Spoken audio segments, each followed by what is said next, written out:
Round 2. Part of Joe's generation. I'm all for Part of Joe's generation. 10 candidates in 2 hours, making every word and every minute count. Yeah, so now it's my turn. Trading barbs and battling to take the spotlight. America does not want to witness a food fight. They want to know how we're going to put food on their table. All to grab your attention and secure your vote.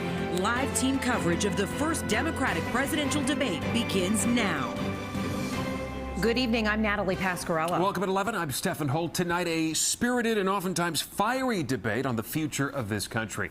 The candidates divided on several key issues, but undivided in their desire to turn the White House blue. Let's take a live look at the spin room in Miami, where in just minutes the challengers will emerge there. They'll talk to reporters, try to clarify their positions, and try to frame the conversation following tonight's debate. But before they do, we are breaking down their plans, their promises, and their policies. We start with government affairs reporter Melissa Russo, live from the Adrian Arch Center in Miami. Hi, Melissa. Hi, Natalie. A reckoning for Democrats tonight, wrestling with the direction of their party. This debate really exposed the philosophical and perhaps generational divides within this party. And there were also some painful exchanges, especially on the subject of race. I do not believe you are a racist. It was hurtful to hear you talk about the reputations of 2 United States senators who built their reputations and career on the segregation of race in this country. Kamala Harris ripping into Joe Biden tonight for his recent comments about working with segregationist senators in the 70s. She accused him of working with them to limit busing to integrate schools. You know, there was a little girl in California who was part of the 2nd class to integrate her public schools. And she was bused to school every day.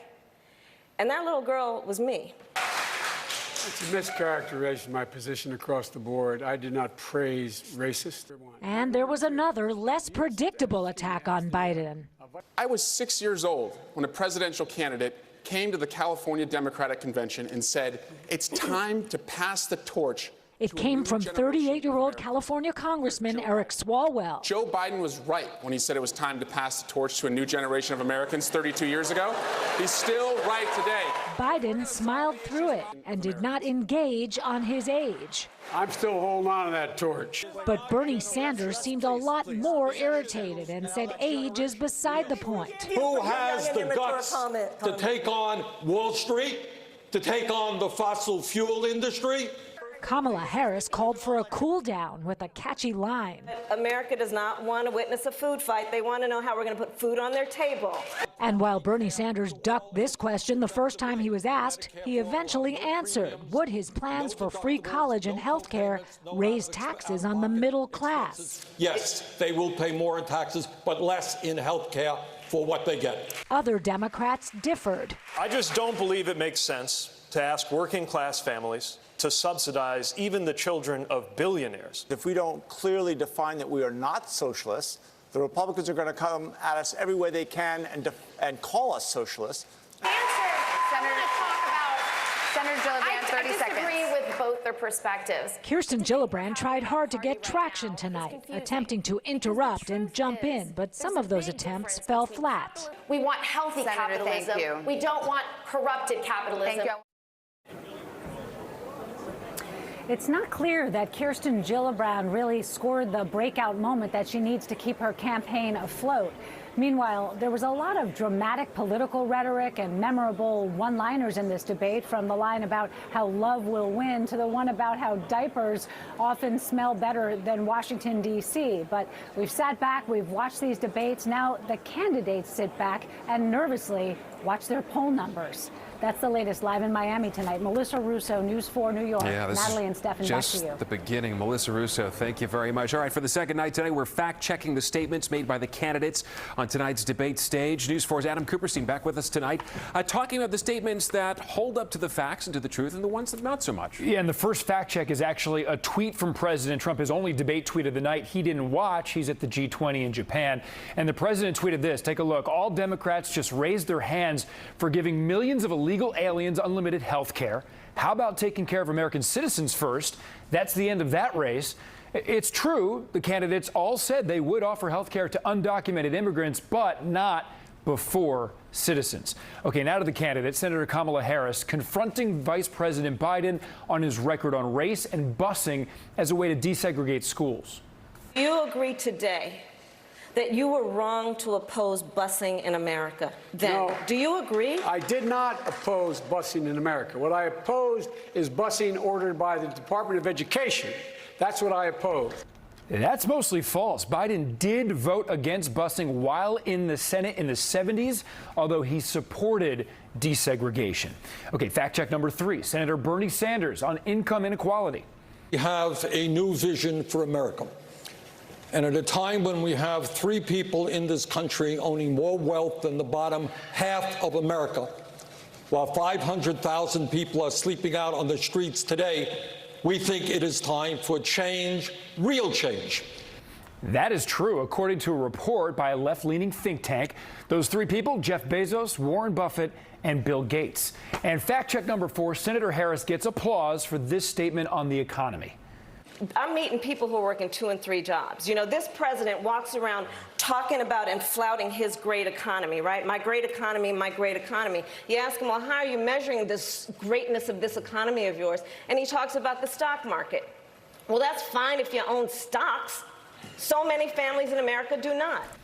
Okay, this is somewhat true. Only 5% of Americans hold multiple jobs, according to the Bureau of Labor Statistics. That number has gone up a little bit recently, and the group that has seen the biggest increase is black women. Back to you guys. All right, Adam, thanks for the breakdown there. Now, millions of Americans across the country followed this debate closely. Tonight, we sat down with some voters in Brooklyn to hear their reactions. More than 30 people watched that debate live at a watch party there in Clinton Hill, organized by the canvassing group The Final Nine.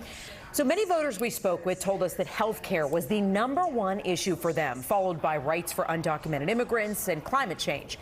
Some told us with so many candidates on stage, it was tough to really get to know their positions, but most said that this debate tonight had more substance than last night's debate. Yeah, I mean, I think there's a lot more specifics being discussed tonight. I think last night was a lot of generalizing and a lot of platitudes. I think there have been moments of chaos, but overall tonight feels much more exciting and we're getting in the weeds in a way that I don't think we did last night.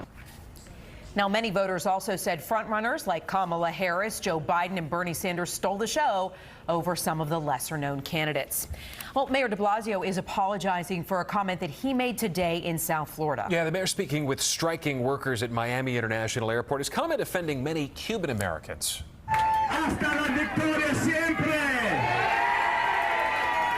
And the quote translates in English as "until victory always." That was a rallying cry used by pro-Castro revolutionary Che Guevara. Members of Miami's large Cuban community, many of them Cuban exiles, were outraged by the mayor's comments today. De Blasio later said he didn't know the phrase was associated with Guevara. I literally meant it as the Spanish phrase that, you know, these folks were going to be victorious, hang on to victory, that kind of thing. And you saw the response from the folks there working at the airport. They took it as just an affirmation of the strike.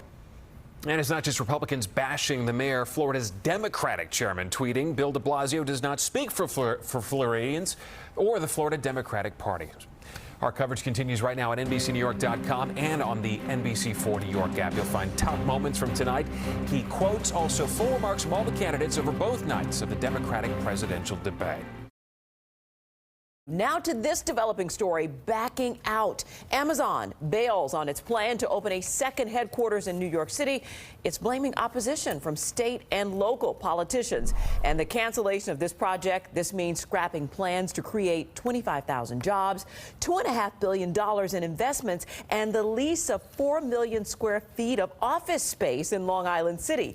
Now, today's announcement, a stunning reversal after a year-long search for a location. If you have the NBC4 New York app, you heard the news first. Now at 5, we got our team in place to break down the fallout of this decision. News 4 anchor David Ushtry leading off our coverage live in Long Island City tonight. Dave, good evening. Good evening to you, Stefan and Stacey. Yeah, the pushback apparently too much for the corporate giant. This is seen as a victory for the community activists and the local elected officials who had opposed the move, and obviously a defeat for the state and city leaders who were pushing it. And that includes, of course, Mayor de Blasio, who issued a stern warning for Amazon, he said in a statement today, saying we have the best talent in the world, and every day we're going a stronger and fair economy for everyone. If Amazon can't recognize what that's worth, its competitors will. And Governor Cuomo, who of course went all out for this deal, said today we won't be deterred as we continue to attract world-class business to communities across the state. Right now, News 4's Michael George is standing by. He's been talking to people here in the community and some business owners, but Andrew Siff is going to break down exactly what went wrong for Amazon in this whole thing. Andrew? Well, David, it appears that one of the key components here was that the local elected officials did not feel included in the process, and they started fighting back immediately when the details were revealed, and that spread into community activism. And today, some of those activists who've been protesting Amazon for weeks, they were in the mood to celebrate. The people, united, will never be defeated. Anti-corporate activists are taking credit for stopping the Amazon deal in its tracks. Today's a big win. But the governor said no one should be celebrating the loss of 25,000 jobs. A small group of politicians put their own narrow political interests above their community. They should be held accountable for this lost economic opportunity. Amazon echoed that view. A number of state and local politicians have made it clear that they oppose our presence and will not work with us to build the type of relationships that are required to go forward.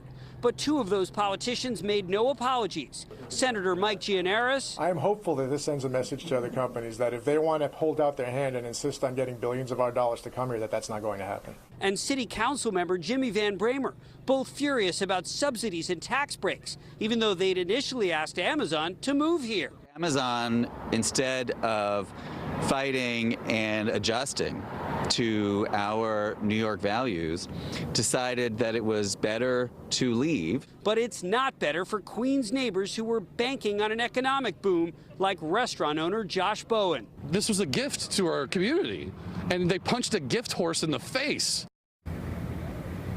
Bowen told me he had crunched the numbers, and while he didn't love the subsidy and tax break idea, he thought that ultimately that money would come back in terms of people moving into the neighborhood and a new tax base. So a lot of people remain upset tonight, even as activists celebrate. David, back to you.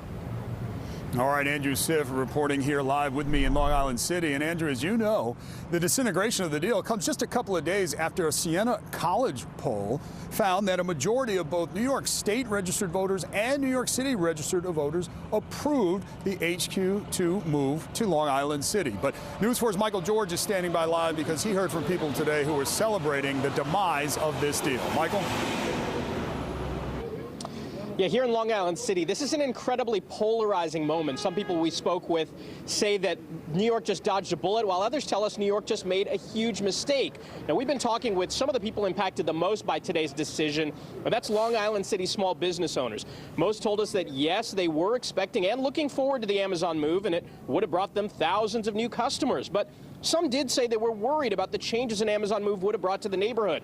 Would it have raised rent costs, driven out old customers? One Amazon supporting business owner told us that today is a sad day for him. We expect it's going to be very good for the neighborhood, for everybody. But now, really, personally, I'm a little bit sad, you know. For us, it's kind of 50-50. We receive a lot of foot traffic from them. Now, business owners also told us that Long Island City is a community that's been growing already for many years, and they're hoping that will continue with or without Amazon. We're live in Long Island City. Michael George, News 4 New York. All right, Michael, thank you. New York City's loss won't be another city's gain. They're going to keep with the plan they had, which was to build the other part of HQ2 in Virginia, Crystal City, Virginia, just outside of Washington, D.C. They also have another smaller facility planned for Nashville. So that is where things stand right now. Coming up later on, we'll talk to some of the folks in Virginia. They say it's full steam ahead for them. And we'll continue our coverage, of course, at NBCNewYork.com. Now at 11, dangerous and potentially devastating. Dorian strengthens again, posing a significant threat to everything in its path. The rush down south to get out or get prepared, and the help on the way from the tri-state. Plus, weighing in on the water crisis, a judge brings an end to a legal battle over bottled water in Newark.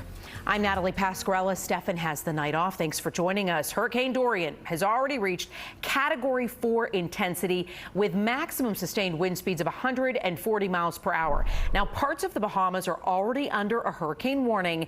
And here, just within the last few hours, Brevard County, Florida, announced it plans to initiate mandatory evacuation starting this Sunday. Now, tonight, the National Weather Service says the storm could bring a triple threat of dangers. We're talking about life-threatening storm surge, devastating hurricane-force winds, and heavy rains that could cause widespread flooding. Storm Team 4's Dave Price is in the Weather Center tonight. I understand, Dave, just a couple minutes ago, you got an update on the track. Well, we have the latest readings now, and here's what everything indicates when we add up how the evening has progressed. The storm track generally has shifted farther to the east.